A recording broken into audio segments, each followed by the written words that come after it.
حکومت کو فنڈز دینا ہی پڑیں گے، پرویز الہی کا حکومت کے لیے الرٹ۔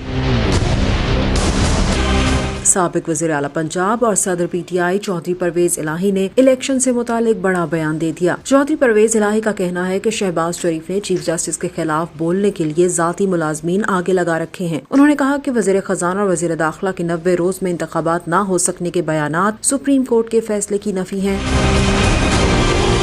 پرویز الہی نے کہا کہ حکومت پارلیمنٹ کا اجلاس بلائے یا کابینہ کی میٹنگز، لیکن الیکشن کمیشن کو فنڈز تو دینا ہی پڑیں گے۔ سپریم کورٹ سے متعلق بات کرتے ہوئے پی ٹی آئی صدر کا کہنا تھا کہ صدر الوی کا بل پر دستخط سے انکار ملکی آئین کے مطابق نہیں، آئین سے انکار ہے۔